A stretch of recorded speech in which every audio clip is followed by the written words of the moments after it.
This is the second part of the tutorial on pulsars and radio astronomy. Yesterday, we looked at the coordinates which are employed in astronomy and how the different coordinate systems are related to each other, and how do we locate the stars or the astronomical objects which we are trying to study. And we also had a look at the astronomical time and what role it plays in the observations. Okay, so I think the coordinate systems and the time are important aspect of doing any astronomical observations, not just pulsar observation, but any astronomical observations. Essentially, you need to know where the object which you are studying is located, and when can you actually observe it, and for how long can you observe it. Okay, so it was from that point of view we had a look at it. But today I would try to move more towards the thing which I was going to talk about, which is the observations of one specific class of objects called pulsars. Okay. You have already had a lecture on pulsars, the full form of which is pulsating radio sources, and you probably have a fair bit of idea about what these objects are. Okay, so I'll go, maybe I will recap some of the things towards the second part of our tutorial today. But essentially, what we are going to focus today on is how do we actually uh, observe these sources, how do we investigate these sources, and what kind of things which we can do with this, and what is the typical instruments which are sort of used in this. So to motivate this, yesterday we already started with a time series, which has been given by Desh and Prakash to you as part of a worksheet thing. Okay, and we had a look at that time series, and we saw that it looked like a random noise. But there is a very strong pulsar. In fact, the strongest pulsar in the southern hemisphere, the Vela pulsar, which is hidden in that time series. Okay, so the question was to how to sort of extract that out. And uh, I already mentioned that it is the strongest pulsars. In radio astronomy, you must have done it in some other lecture. You characterize the brightness or the strength of a radio source by using a unit which is typically very, very small. And that unit is called Jansky, in honor of the father of radio astronomy, Carl Gunther Jansky. And it's about 10 to the power minus 26 watts per meter square per hertz per steradian. So as you can see, 10 to the power minus 26 is a very small number, and typically pulsars are millijansky, so another 3 orders of magnitude weaker than that. So obviously, this pulsar is the strongest in the southern hemisphere. It is actually in Janskys, its flux density. But despite it being in Janskys, you are not able to see it in that time series. Okay, so there is some reason why you cannot see it. And to be able to extract that signal out, we need to massage that raw data, which, as we discussed yesterday, was the voltage data. And one way to pick out that signal is to take a fast Fourier transform, which will concentrate the power in the signal. And we discussed yesterday that pulsars they produce periodic radio emission. So it would concentrate the power in the frequency, in the fundamental of the signal, and maybe make it rise well above the noise, which again, as we discussed yesterday, is related to the noise in the time domain using the Parseval's theorem as far as the Fourier transform is concerned. Okay. So that is why we do the harmonic analysis, or we take the Fourier transform, which is part of your worksheet. Okay. But towards the end, I had asked another question that is not the only reason for doing a Fourier transform.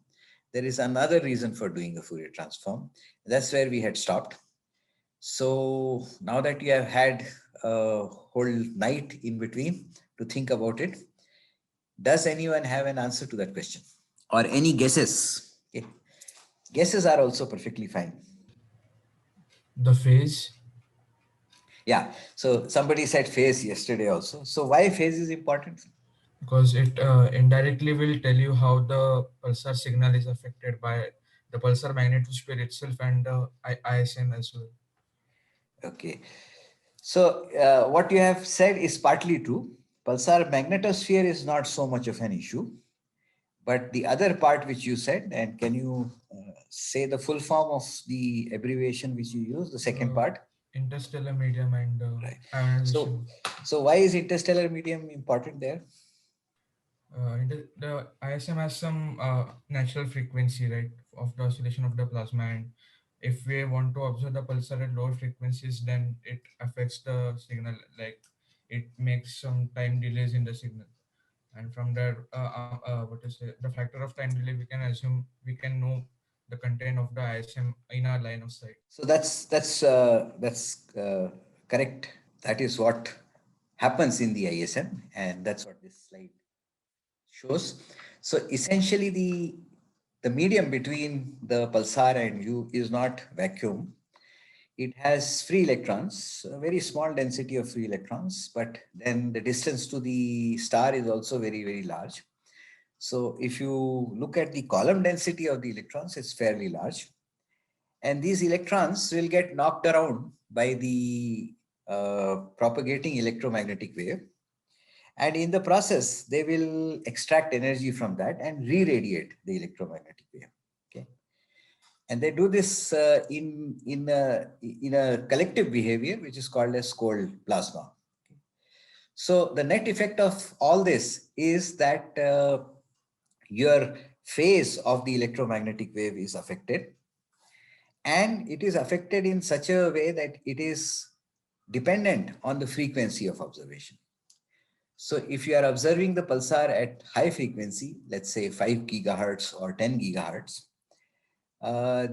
the amount of effect which happens is much smaller than when you are observing it at a lower frequency, which is, let's say, 300 megahertz or 100 megahertz. Okay. And that all follows from the dispersion relation in a cold plasma. Okay, so this is what at least the physics students must have done. Whoever has had a physics must be knowing about dispersion relations in plasma. So this dispersion relation is essentially the speed of the propagation of the electromagnetic wave as a function of frequency. Okay? And the group velocity of the electromagnetic wave reduces as you go down in the frequency. Goes down as nu to the power 2 or nu square. Okay? So the lower the frequency, the lower is the velocity of the propagating electromagnetic radiation. And since our pulse is an electromagnetic radiation, the lower speed implies that it arrives later. Okay. So there is an increasing delay with progressively decreasing frequency of observation, and that is given by the expression which is shown here. Okay. Where you can see that for a small band of frequencies delta nu, it goes as nu to the power minus 3. Now, when this happens, then your pulse observed, suppose your telescope is observing over a wide range of frequencies. Let's say it is observing from 300 megahertz to a much larger range of frequencies. Okay, like in this particular case, you can see that there is a wide range of frequencies, about 400 megahertz at L band. Then what will happen is that your pulse will come at different points of time, and the serration which you see there is the pulse. And the pulse is delayed more and more as you go down in the frequency. Now, if I add all this data together, I will see nothing because the pulse is there everywhere. So this dispersion essentially reduces the signal to noise ratio, which becomes very, very poor. And that is an issue. And this is just sort of telling you how the pulse signal will look like if you increase the bandwidth. So if you go from 1 megahertz to 4 megahertz to 8 megahertz, you will see that the signal to noise ratio is reduced. That is, here you see the pulse very clearly, but as we go down to larger bandwidths, the pulse becomes more and more smeared. Okay? And this is the problem which all the data which you get from the telescope faces. Okay. Now, I hope I have convinced you that dispersion is important. So how do you take care of that? Any guesses? So we break it up into harmonics and then sum them up. Right. So if you have a large bandwidth, 100 megahertz or 200 megahertz, uh, the solution is here on these plots. So if, say, for example, if you had 8 megahertz bandwidth, if you had broken it down into 1 megahertz chunks, okay, you would not have seen so much of smearing. So the simplest solution is to break 8 megahertz into 8 1 megahertz chunk. This kind of breaking is called as filter banking. Okay. Now, does the FFT do that? I guess the FFT works on the phase of the signal rather than breaking into the channels, right? Now, what does the FFT do? So if you have 1024 time samples and you take a 1024 point FFT, what do you get? 512 frequency correspondences. Yes, but these 512 frequencies, you are right. So 1024, as we discussed yesterday, the fast Fourier transform of a real signal has a Hermitian symmetry. So half the frequencies are unique. So you get 512 channels. But these 512 channels, are they same frequency or they are different frequencies? Different frequencies. And how do they map the entire bandwidth? We have to convert them to the same frequency. So let's say you had this 8 megahertz signal, right? Which is at the bottom plot. And you took a 8 point or 16 point FFT of this. So following the same math, we should get 8 channels. Now what these 8 channels will correspond to? So first channel is going from what frequency to what frequency? 0 to 1 megahertz. 1. And second channel? Then 1 to 2, 2 to Correct. 3. That Okay. So you have effectively, by taking the Fourier transform, you have effectively split the band into 8 channels. And you have done exactly what we wanted to do. That is, instead of having to look at the signal at one channel itself, you have now sort of split it up. Okay. And this is the same FFT, which is doing the harmonic analysis, also does the filter bank. This is called a filter bank. Now, the advantage of this filter bank here is that your large bandwidth is now divided into several chunks. Okay. So the output of that is a filter bank like this. Still, you need to do some other operation because your pulse is not coming at the same phase. So now comes the phase part of it. So the phase in each channel is going to be different because of the dispersion. So you have to do something to this phase to bring all the pulses together and then add it up, as somebody said earlier. So if you do that, then you will be able to recover the original pulsar. And this process is called as de-dispersion. Okay. So just remember that the Fourier transform gives you a filter bank. That filter bank allows you to divide a big bandwidth into a number of channels. And then you can do de-dispersion to obtain the original pulsar signal as it started from the start.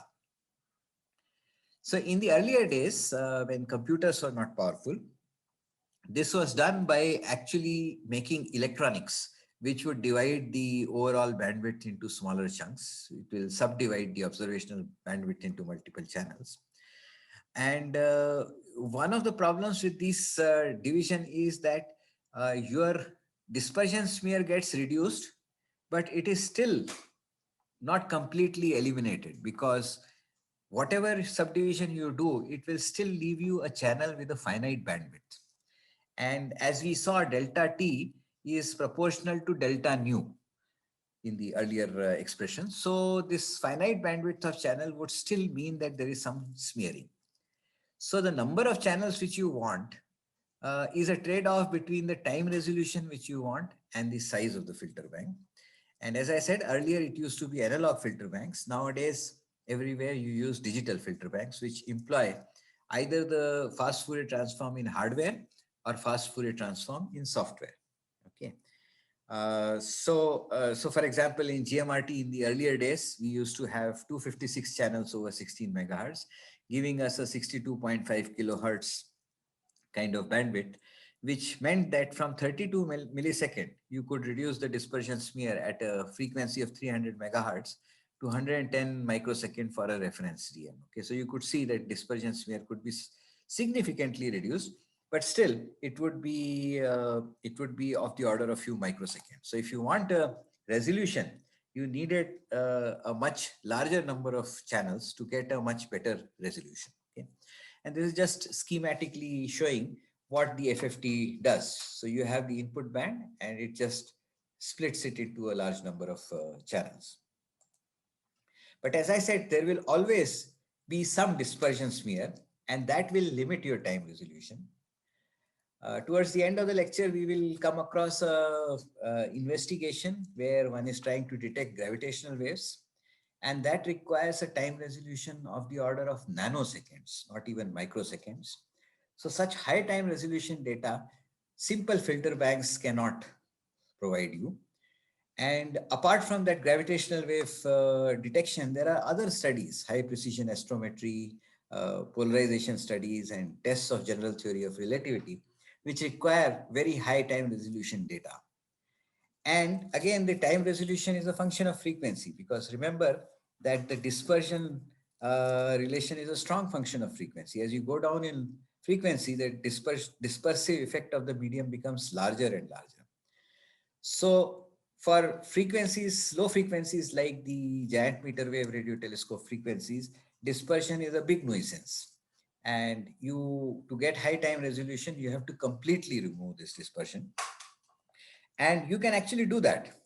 And that is done by using a filter which has a transfer function inverse to that of the interstellar medium.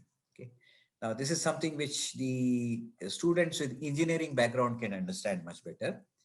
That essentially the interstellar medium is like a filter. It is like a unity amplitude phase delay filter. Essentially, it gives you the same amplitude, but it introduces a phase delay, which is a function of frequency. So if I want to completely remove this dispersion smear, I need to design an inverse filter to that, which will bring the phases all together. And that is a technique which is known as coherent de-dispersion. This has been employed in all high time resolution data. Okay. So the form or functional form of that inverse filter looks something like the expression which is given here. And it can, if need be, it can be completely implemented in software, which is what is done. Okay. Nowadays, we use general purpose graphical processing units, GPUs, to implement this entire signal processing in the software, where you have the input data coming, which is sampled at its Nyquist rate. And then you take a fast Fourier transform, which is a million, or in some cases, a billion point fast Fourier transform. And then you apply the filter function in the Fourier domain, and then take the inverse Fourier transform to get your high precision data. Okay. And the way it is implemented in high performance computers or GPUs is to do this FFT, because the 1 billion point FFT is very compute intensive. So you do this FFT by parallel processing. So a GPU unit has typically 1600 to 2500 streaming processors. So you can divide this into 1600 to 2000 different parts and do it in parallel computation. So eventually your input data rate and output data rate would match, and you will get a coherently de-dispersed data at all points of time. So this is a very important piece of equipment which is there in all radio telescopes nowadays for getting high resolution pulsar time series data. So yesterday when I was motivating the FFT, I wanted to sort of go here. I'll not go into the details because we don't have the time to go into the details. But if any one of you has any questions at this point of time, you are welcome to ask those questions. And before I move forwards, I would like to settle those questions. So I request, if just raise your hands if you have a question. In this coherent dispersion mode, we don't have to again externally applies time delays, right? The FFT does it for you. Is it like that? Agreed. So the inverse filter which I talked about applies that inverse delay. Okay. So as I said, the delay is a function of frequency because that's the nature of the ISM. So you have to apply an inverse delay, which is also a function of frequency. So the in coherent dispersion, it does that. So you don't have to externally do anything else. Correct. Okay. But Yeah, what but if just to, can I add something? Because I Yeah, heard sure. saying something in the part of the question. Just the FFT operation will not correct for these. FFT operation facilitates you to, get information finely sampled across frequency. Then you still have to apply for this correction explicitly before retrieving the sequence back by an inverse FFT. Yeah. So in this block diagram, where there is a green block called chirp, that chirp is the filter, inverse filter, which is the core of this operation. Okay. So the FFT, the two FFT which you see in the two block diagrams are only convenience things because the Fourier transform tells you that you can do filtering much more efficiently in frequency domain. Okay. You can computationally you can do the filtering much better in the Fourier frequency domain. So the FFT is just to go to that domain. In principle, you could have done this entire thing in the time domain also, but this is just a computationally efficient way of doing that. So FFT is not important there. The important thing there is the chirp function. So does that answer the question? yeah, Yeah. but Any other? Yeah. Go ahead. we don't know the characteristics of the ISM in our line of sight, then we don't know the phase variation delay factor we want. So, I mean, for searching new pulsars, how can we proceed with not knowing the Yeah. ISM or the column density? So searching new pulsars, this is a problem whether you do coherent dispersion or you do incoherent dispersion. Okay. The word coherent comes from the fact that here the phases are important. In incoherent, the phases are not important. So the previous filter bank which I talked about was incoherent. So both of those have a problem when you are looking for new pulsars. So for looking for new pulsars, what you do is you assume a large number of trial DMs, okay, and search for the pulsar for each DM. And that is why pulsar searches become even more computationally intensive because you have to repeat this kind of a process as many times as many trial DMs you have. So suppose you are searching for 1,000 trial DMs, you will have to repeat your harmonic search 1,000 times, one time for each of the dispersion measure. So coherent dispersion is employed for pulsars with known DM, okay, not generally employed for pulsar searches. Okay.